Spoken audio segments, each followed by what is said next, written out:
रहमतुल्लाहि व बरकातुहू। I am sir Abdul Rashid, Bright Academy से मैं आप लोग की खिदमत में हाजिर हूँ।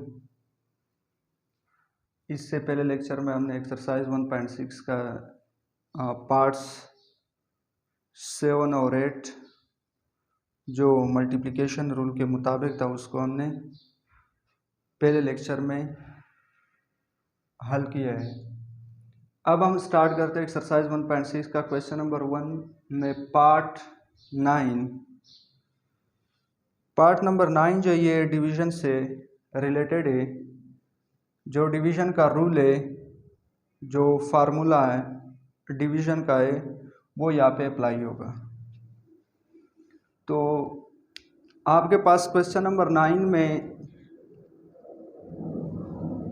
3, -7 डिवाइड बाई 3, 2 ये आपके पास क्वेश्चन है। यहाँ पे हम डिवीज़न का रूल क्यों लगाते हैं, इसका क्या रीज़न है? क्योंकि यहाँ पे दरमियान में क्या चीज़ मौजूद है? डिवीज़न। जब डिवाइड दरमियान में मौजूद होता है तो वहाँ पे हम डिवीज़न का फार्मूला लगाते हैं। जब मल्टीप्लाई होता है तो हम मल्टीप्लिकेशन का फार्मूला। जब सब्ट्रैक्शन दरमियान में मौजूद हो तो सब्ट्रैक्शन का फार्मूला। इस तरीके से अगर एडिशन है तो एडिशन का फार्मूला। तो वो इस साइन के ऊपर डिपेंड कर रहा है कि यहाँ पे क्या चीज़ मौजूद है। अब यहाँ पे आपके पास जो डिवीज़न का फार्मूला है A,B/C, यानी ये जो क्वेश्चन है आपके पास या अपान की सूरत में भी हो सकते हैं। क्यों? क्योंकि डिवाइड अपान की सूरत में भी अगर आप ऐसे लिखो, इसका मतलब एक ही है कि आपने यहाँ पे लिखा 3, -7 डिवाइड बाई 3, 2 ऐसे भी आप लिख सकते हो। तो यहाँ पे आपके पास ये जो फार्मूला है A,B/C, C,D, तो आपने इसको कैसे एक्सपेंड करना है, ये आपके पास इसका जो मैंने एक्सपेंड किया तो इस तरीके से आपने इसको एक्सपेंड करना है। तो यहाँ पे मैंने इस क्वेश्चन को लिखा 3, -7 इज इक्वल टू, अब आपके पास यहाँ पे इक्वल है A×C, इक्वल के बाद ये फार्मूला है। अब आपने इसको A समझना है, इसको B और इसको C और इसको D समझना है, ठीक है। अब ये आपके पास इज इक्वल टू के बाद ये फार्मूला A×C आपके पास क्या है? A×C यानी 3×3, क्योंकि ये रहा आपके पास A और ये रहा C, तो 3×3। उसके बाद प्लस B×D, B आपके पास ये रहा और D ये रहा, प्लस लगाया। उसके बाद B के साथ माइनस था, ये रहा आपके पास, तो -7×2। अब इसके बाद अपान की सूरत में C² यानी 3 के ऊपर स्क्वायर। उसके बाद है 2, तो 2 के ऊपर स्क्वायर, दरमियान में प्लस है तो मैंने प्लस लिखा। दूसरा स्टेप है, अब ये किस तरीके से, यहाँ पे B×C है, ये रहा B×C यानी -7×3, ये रहा आपके पास -7×3। उसके बाद है AD यानी 3×2, माइनस कहाँ से आ गया? यहाँ पे दरमियान में माइनस मौजूद था फार्मूले में। यहाँ पे C² + D², तो यहाँ पे 3 3 × 9 प्लस माइनस आ गया, 7 2 × 14, 3 3 × 9 + 2 2 × 4, 9 + 4 हो गया आपके पास। यहाँ पे माइनस आ गया, 7 3 × 21, इसके बाद फिर माइनस आ गया, 3 2 × 6, तो -21 और -6 है, और 3 3 × 9 + 2 2 × 4, 9 + 4 आ गया। -14 में से आप 9 निकालो तो आपके पास बचेगा -5, क्योंकि यहाँ पे जो माइनस का निशान है वो ग्रेटर डिजिट के साथ है, तो इसलिए यहाँ पे भी मैंने माइनस लगाया। यानी यहाँ पे आपके पास -5/13 आ गया, 9 + 4 आपके पास 13 आ रहा है। इसके बाद -21 -6 दोनों माइनस में, तो इसको आपने ऐड करना है और साइन किस चीज़ का लगाना है? माइनस का। तो माइनस माइनस ये दोनों आपने आपस में ऐड किया आपके पास 27 आया। और साइन किस चीज़ का लगाना है, क्योंकि दोनों के साथ माइनस है तो यहाँ पे भी आपने माइनस लगाना है।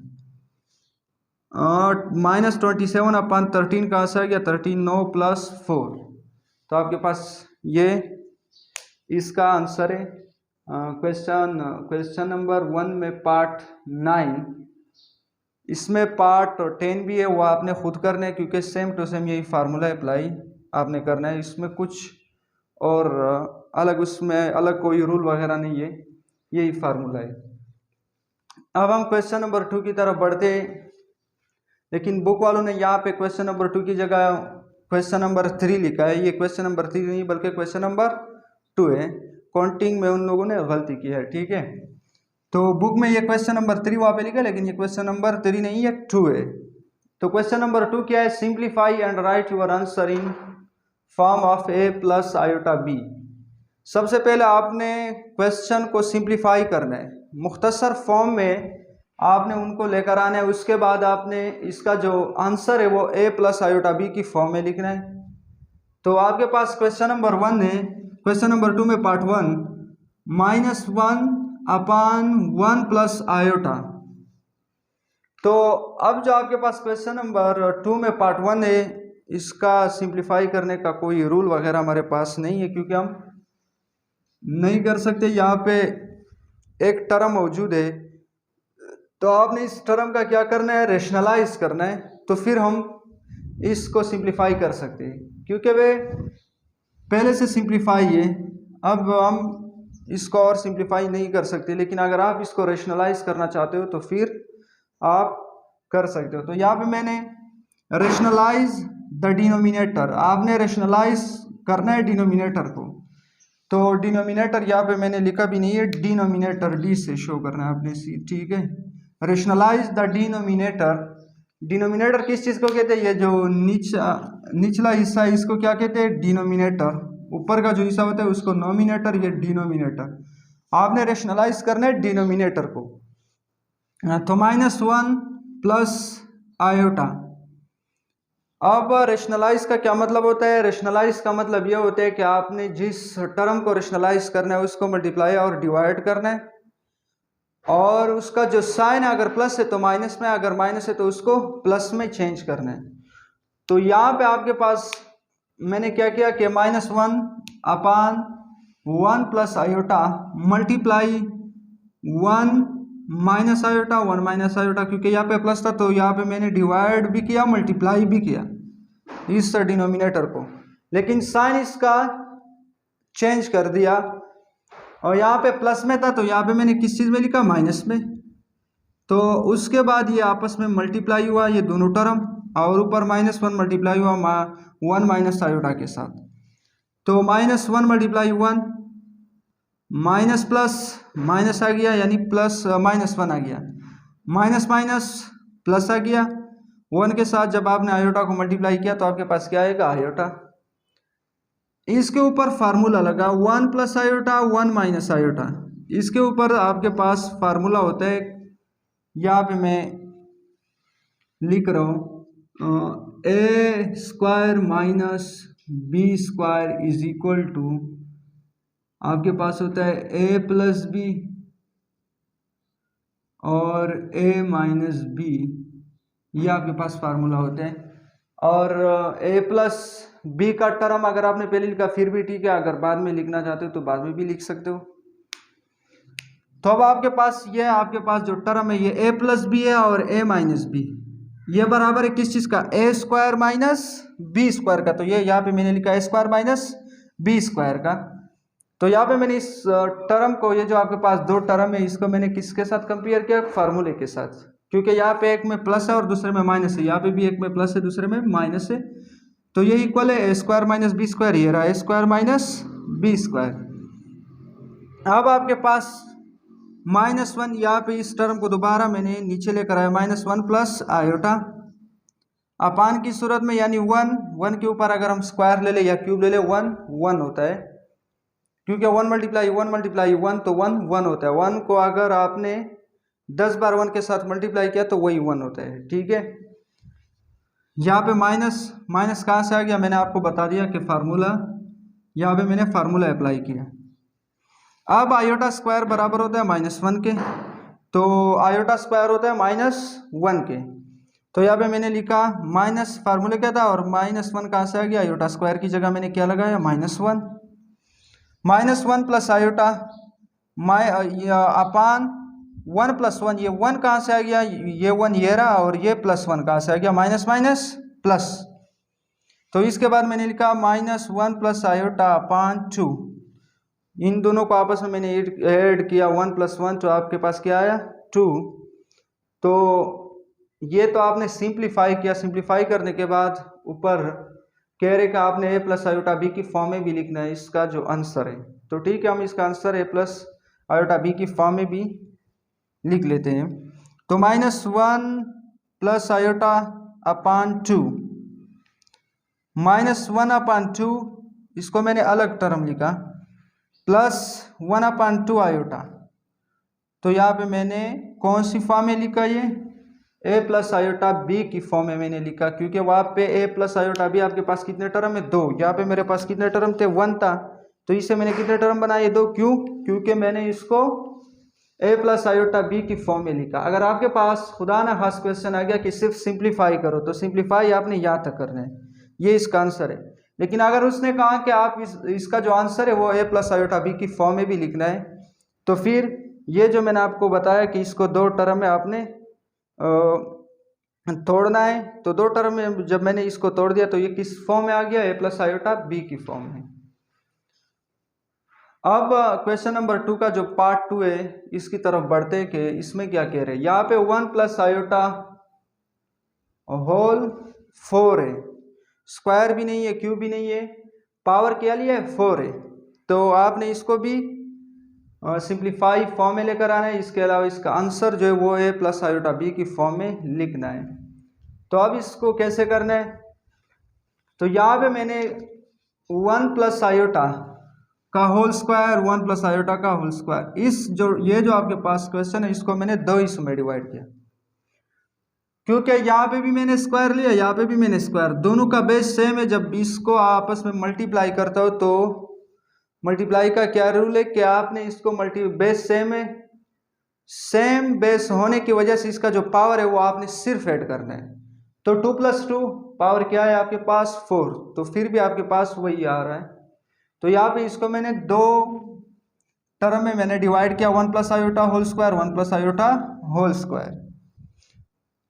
अब इसके बाद इसके ऊपर भी फार्मूला लगा, इसके ऊपर भी फार्मूला, दोनों के ऊपर फार्मूला अप्लाई हो सकते हैं। तो a plus B whole square is equal to a square plus 2ab plus B square, ये फार्मूला है। ये चैप्टर नंबर 4 में इंशाल्लाह हम पढ़ेंगे, वहाँ पे टोटल 15 या 14 फार्मूले टोटल है। तो ये जितने भी फार्मूले ये वहाँ पे अप्लाई हो सकते हैं। यहाँ पे मैं आपको एक एक फार्मूला बता रहा हूँ, क्योंकि ये आपको चैप्टर नंबर 4 में भी इसकी ज़रूरत आपको पड़ेगी। तो आपके पास ये फार्मूला यहाँ पे अप्लाई होगा, क्यों, क्योंकि होल स्क्वायर है, होल स्क्वायर की वजह से जहाँ पे होल स्क्वायर आएगा तो ये फार्मूला लाजमी अप्लाई होगा मैथ में, मैथ की रूल के मुताबिक। तो यहाँ पे आपने a स्क्वायर आपके पास क्या है 1 स्क्वायर प्लस 2ab, 2 फार्मूले का a भी आपके पास क्या है, a आपके पास से 1, b आपके पास है आयोटा, तो ये रहा मैंने लिखा ab यानी 2ab आ गया, प्लस b स्क्वायर आयोटा का स्क्वायर। तो इसको भी मैंने ऐसे एक्सपेंड किया। अब यहाँ पे 1 प्लस 2 आयोटा, क्योंकि 2 को 1 के साथ मल्टीप्लाई करो वही 1, और आयोटा जब आपने इसके साथ मल्टीप्लाई किया तो आयोटा स्क्वायर, तो आयोटा आ गया, ठीक है, प्लस 2 आयोटा आ गया। यहाँ पे मैंने लिखा है plus 2 iota plus iota square. तो इस टर्म को भी मैंने सेम तरीके से सिंप्लीफाई किया, जो ये टर्म है आपके पास। अब आपके पास आयोटा स्क्वायर बराबर होता है -1 के, तो आयोटा स्क्वायर यहाँ पे भी था -1 मैंने पुट किया, वहाँ पे भी था आयोटा स्क्वायर, तो मैंने -1 पुट किया, लेकिन दरमियान में प्लस था, प्लस माइनस माइनस, तो मैंने क्या लिखा -1, ये रहा आपके पास -1, ये रहा आपके पास -1। तो -1 + 1 से कैंसिल, यहाँ पे और यहाँ पे भी +-1 कैंसिल, तो आपके पास सिर्फ बचा क्या 2 आयोटा मल्टीप्लाई 2 आयोटा, 2 आयोटा 2 2 4, 4 आ गया, आयोटा आयोटा के साथ जब मल्टीप्लाई हुआ तो आयोटा स्क्वायर आया। फिर आपने आयोटा स्क्वायर की जगह क्या लगाना है -1, जब आपने -1 लगा दिया तो आपके पास क्या आया -4। ये आपके पास इसका सिंप्लीफाई का आंसर है, क्योंकि आपने इसको क्या करना है, सिंप्लीफाई करना है। लेकिन इसके बाद उसने फिर क्या कहा कि इसको भी आपने a + आयोटा b की फॉर्म में लिखना है। तो a को मैंने यहाँ पे क्या समझा, 0, यहाँ पे माइनस था तो -4 आयोटा, 4 के साथ सिर्फ मैंने क्या लगाया, आयोटा, क्योंकि a के साथ आपने आयोटा नहीं लगाने, b के साथ आपने आयोटा लगाने। हाँ, यहाँ पे क्वेश्चन है कि इस a को मैंने -4 को मैंने b a क्यों नहीं समझा, b मैंने क्यों समझा, क्योंकि यहाँ पे आपके पास जो नंबर था वो किस चीज़ का आया था, आपके पास आयोटा का। ये आपके पास 4 आयोटा स्क्वायर, आयोटा का जो नंबर होता है वह हमेशा के लिए आपके पास यानी आयोटा b, तो आपने इसके साथ मैच करना है a + आयोटा b। आयोटा का जो नंबर होता है वो b का हमेशा होता है, तो इसलिए यहाँ पे मैंने जो b का नंबर है वो -4 है, और a को मैंने क्या समझा, 0, क्योंकि नहीं था। माइनस कहाँ से आ गया, माइनस, ये रहा -4 आयोटा। आयोटा मैंने क्यों लिखा, मैंने आपको बताया कि a + आयोटा b, यानी a + b की फॉर्म में आपने लिखना है, लेकिन b का जो नंबर है उसके साथ आपने क्या लगाना है, आयोटा। तो मैंने b का जो नंबर है उसके साथ मैंने क्या लगाया, आयोटा लगाया। तो यह था आपके पास क्वेश्चन नंबर 2।